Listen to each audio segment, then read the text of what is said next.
Also, let's jump right into it this morning off the top where it's going to be a hot one this week. And Chloe Coast, what can you tell us about the high temperatures that we're going to be facing very soon? Look, I love the map because it's pink. I hate the message, though. An excessive heat warning. We want to give you guys a heads up because this is actually Wednesday through Friday.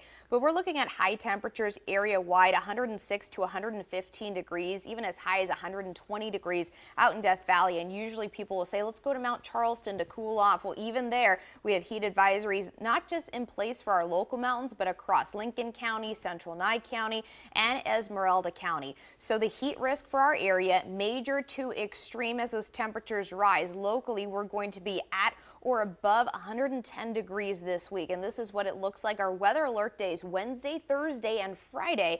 Looks like we could shatter the record if the forecast holds Thursday and Friday, but temperatures you don't want to mess with. And we do have relief in sight, but it's not a ton as we get into the weekend. But yeah, extremely hot, 10 to 15 degrees above normal, and possible record highs. Yeah, here's the deal. To those of you watching, do not shrug this off. As Chloe has told us many times, heat kills more people than any other. I think I even have that graphic too if we want to go back to it.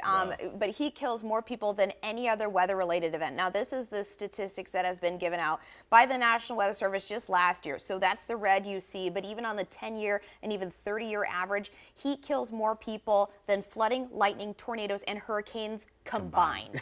No way. And it's just because people don't take it seriously, but this is a message we have to heed the warning to. Take this seriously, though. When these temperatures rise here in southern Nevada, there's usually an increase in surface burns and other heat-related issues. You've got heat exhaustion and heat stroke, a major concern. Oh, yeah. And so we actually spoke with the head of an ER doctor at Southern Hills Hospital about some safety tips and reminders that people can use before the intense heat settles in, not just this week, but also during the summertime. That includes what actions can lead to some serious injuries. It's no more complicated than using common sense. Obviously, if a surface is hot when you touch it, you should stay off of it. The only times that we find that people get severe surface burns is when they are incapacitated somehow and they're lying around on a hot surface.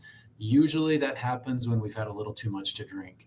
So if there's a recommendation that I give people every summer, it's watch your alcohol content. Make sure that you are in a safe place when you are drinking, especially when you're around water. If you're going to be drinking, make sure you're now not out on the water boating or in rivers or lakes.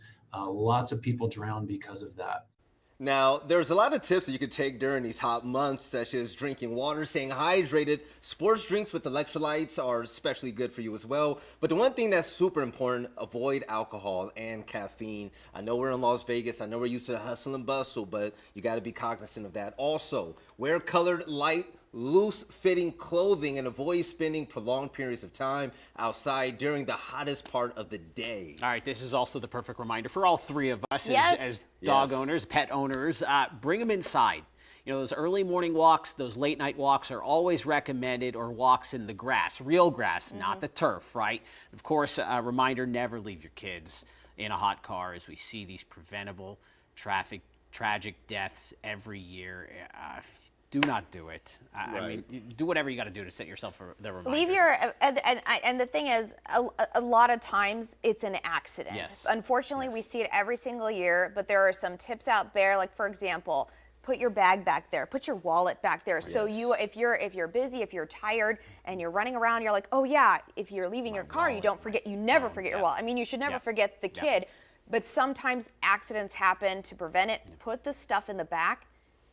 And then got to go back and get that. Big time. And also, the booties aren't just there to save your dog's paws. The dogs still get really hot out there in the sun as well. So, hey, keep them inside. Spoil them a little bit. Early morning walks, late at night walks. Yes. And then, of course, keep updated with your forecast as Chloe keeps us informed. One more thing. I have gone outside. I have a temperature gun, and I'm that person who measures the temperature. Yeah, I've seen it as hot as 180 degrees on the pavement. So don't do that to your pets. If you can't keep your hand on the ground, your pet's paw shouldn't be on it.